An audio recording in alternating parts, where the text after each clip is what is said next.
Liner going to try to sneak it ahead. He got it. Touchdown, SC!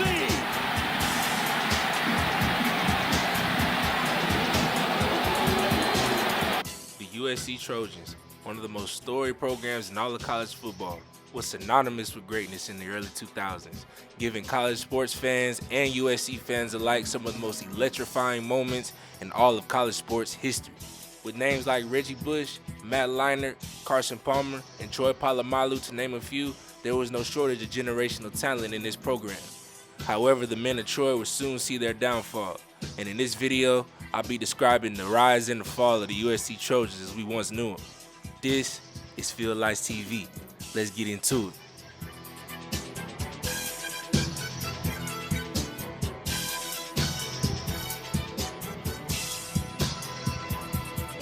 So before we get into the story, I just want to thank everybody for tuning in. Welcome to Field Lights TV. I'm your host, Jock, and I'm proud to really bring the best sports content I possibly can to y'all. This is my first video, so please bear with me on any mistakes I may make, because I'm learning along the way, you know. Hey, what can I say? I'm trying. So do me a favor and drop a like and subscribe so you can stay up to date with the latest content, the best news, and the best history of all sports. I'm not going to discriminate. I'm not just going to do football. I'm going to do baseball, basketball, and everything else. So with that being said, let's get into the story. Alright, so boom. On December 15, 2000, Pete Carroll was chosen to be the new head coach of the USC Trojans football program. Fresh off of a tenure in the NFL with 2 teams and out of a college job for 17 years, the Trojan faithful wasn't too thrilled to have this guy as their head coach. As a matter of fact, Pete Carroll himself sounded surprised that he got the job, with him calling it a, quote, extraordinary stroke of good fortune that he even received the job. But fortunately for Carroll, it didn't take him too long to show his worth. Carroll led the men of Troy to a 38-9 record in his first 3 seasons. Not too bad for a coach who was thought to be a has-been. Like, they completely doubted this man from the jump, and he wasn't even their first choice as a coach. But the best was yet to come, because he was about to get a little bit of help from one of the greatest players to ever step in between the white lines on a college football field, Reggie Alfred Bush Jr. Now, this part of the story takes us to La Mesa, California, a city in San Diego County, home to Helix Charter High School, where Reggie Bush and another NFL superstar, Alex Smith, called home. Now, growing up, things weren't always the easiest for the young Reggie. His mother was a deputy sheriff at the Vista Detention Center, and she had to raise her son on her own for several years. And his father was never really an important figure in his life, the reality for several black men in inner cities. However, through it all, Reggie's stepfather, Lamar, made sure that Reggie was grounded in his faith and grounded in his humility. Now, Reggie showed prowess at the sport of football at a young age. He was blessed with world-class speed and agility that was far beyond the abilities of his young peers. Like, truthfully, this man was destined for greatness. Dude was different. Like, I'm telling you, there was no one that could stop him on the field. He embarrassed anyone that was put in front of him. Like, it was only right that he would go on to go to one of the great programs in college football.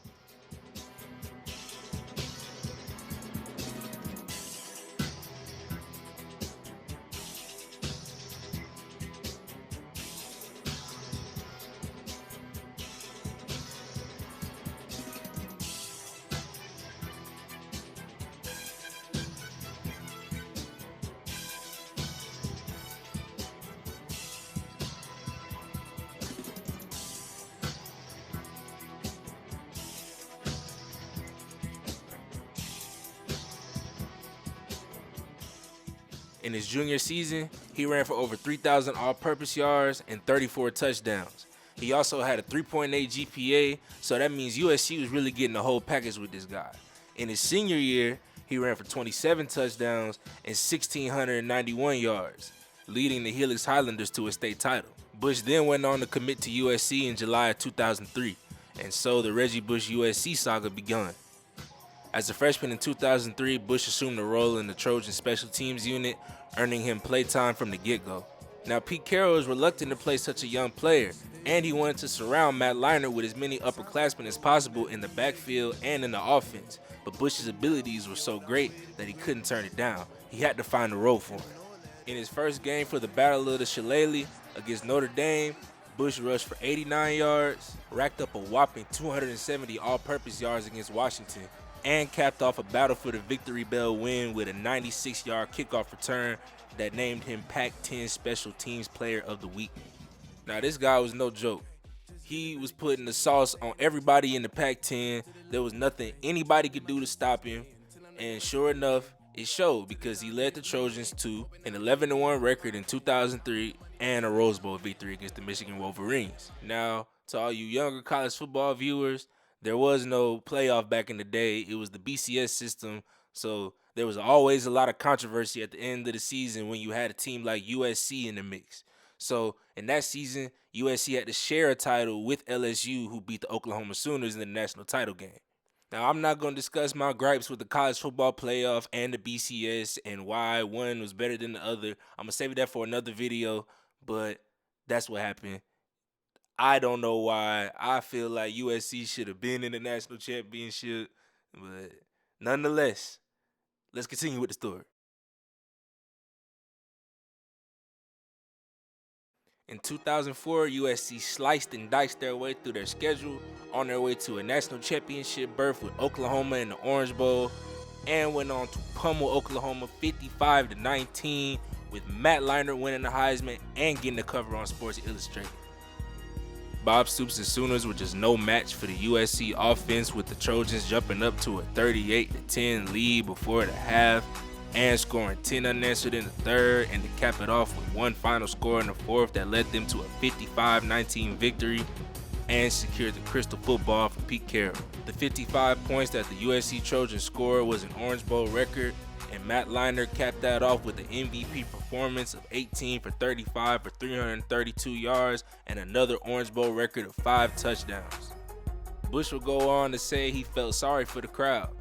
He said that people paid hundreds and thousands of dollars for tickets and really didn't see much of a game. And while arrogant, he was 100% correct. They didn't pay for much of a game because him and the rest of them boys just went crazy. I don't know what USC was thinking. Oklahoma had AP. They had the weapons, but I don't know. USC just came out on a mission that night, and sure enough, all that talent on that loaded roster showed. Now, the 2005 campaign was much of the same, with USC jumping out to, let me read some of these stats. 63 points on Hawaii, who had Colt Brennan at the time. Arkansas, 70 points. Washington, 51. Washington State, 55. They dropped 50 on Pac-10 opponents 3 straight weeks in a row. UCLA, 66. They were wrecking the college football world in the Pac-10 at the time. No one had an answer for the USC Trojans. It was really history.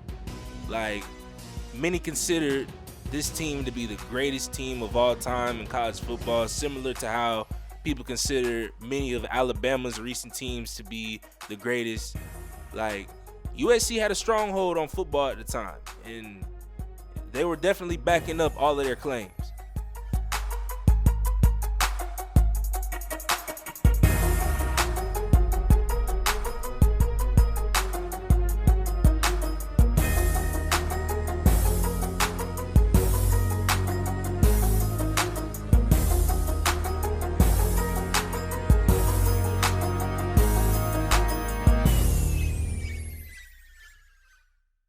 Then came that 2006 national championship versus Texas, that world famous national championship game, instant classic, just a game that no one will forget. If you care anything about college football, you know about this game. And this moment right here when Vince Young walked off into the end zone, beating the Trojans 41-38. And this moment right here, I think, just started the beginning of a consecutive streak of regular season losses that USC took that kept them from really, ascending back into that upper echelon in which they once were. They would lose to Stanford and UCLA in consecutive seasons that completely derailed any attempts they had to get back into the national championship game and avenge that loss to Texas and kind of wipe that away from memory, but they never really got the chance to be able to do that. In these next couple of seasons, they would achieve great Rose Bowl wins, but this was the beginning of the ascension of the SEC into the national spotlight and the takeover of the Southeastern Conference in college football as we know. Then there was the Yahoo Sports investigation that said that Reggie Bush was receiving $1,500 weekly, along with $54,000 in rent-free living for his family in Spring Valley. However, the college football world and news media didn't really give this too much attention until later on when the sanctions would come about. Matt Leinart and Reggie Bush would then move on to the NFL. John David Booty would take the reins at quarterback for the Trojans. After he left, then Mark Sanchez would then take the reins for a year. Then he would also go to the NFL, to the dismay of Pete Carroll. Then after this, everything just went south.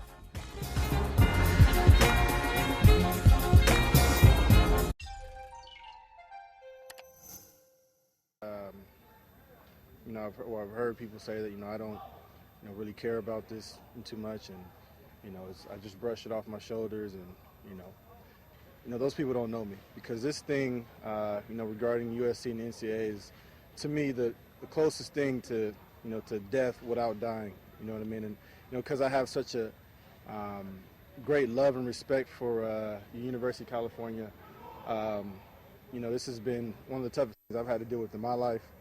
And but at the same time, whether it's all true or all wrong, or or whether we're guilty or we're not guilty, it's still my responsibility, and I have to accept that, and I have to deal with it as it is, and try to manage it as best as I can. And so with that, we plan to. The 2010 sanctions against USC's football program were announced on June 10, 2010, and would effectively vacate the 2005 Heisman won by Reggie Bush and the 2004 national championship won by USC versus Oklahoma. Now that past January, Pete Carroll had left USC. Lane Kiffin had been hired 3 days after his departure. So Lane Kiffin was really left to pick up the pieces of what was left of USC's football program at the time. There were recruiting sanctions, vacations, just the whole morale around the program was very low at this point. USC had also begun losing to a lot of those opponents they used to beat by 30 and 40 points at the time, such as Oregon, Oregon State, and Washington. Recruiting had also become difficult for SC because of the sanctions, and with that, a lot of LA talent that USC used to secure back in the day will go elsewhere, such as the SEC or programs like Oregon and Oregon State. So with this, the 2010s will mark a dark time for the Trojan faithful. You had glimpses of hope in seasons like 2016 where USC would win a Rose Bowl game against Penn State, which was a thriller that I was able to attend. However, USC has only won the Pac-12 one time. That's a complete diversion from what USC was in the early 2000s and the legacy that players like Reggie Bush, Matt Leinart, Dwayne Jarrett, and Lindell White left behind. Now, do I think USC will once again rise to greatness? Yes, in time. When you have programs like USC, Ohio State, Michigan, LSU, Alabama, they can't be down for too long. They're going to always figure it out. They're going to always attract talent in coaches and players. So, no, I don't think this drought will last too much longer. I do see players like Amon-Ra St. Brown and Drake London emerging as impact players for the Trojans nowadays. I think they're going to make a great impact on the team in 2021. We're just coming off of a COVID year. And if quarterback Keaton Slovis begins to find his stride and make good decisions with the football, I can see USC going to a Rose Bowl next year. This was a very fun video to make because USC was one of my favorite teams growing up, and both of my parents went there, so I'm a little biased. Nonetheless, this was Field Lights TV. Like the video and subscribe. Peace.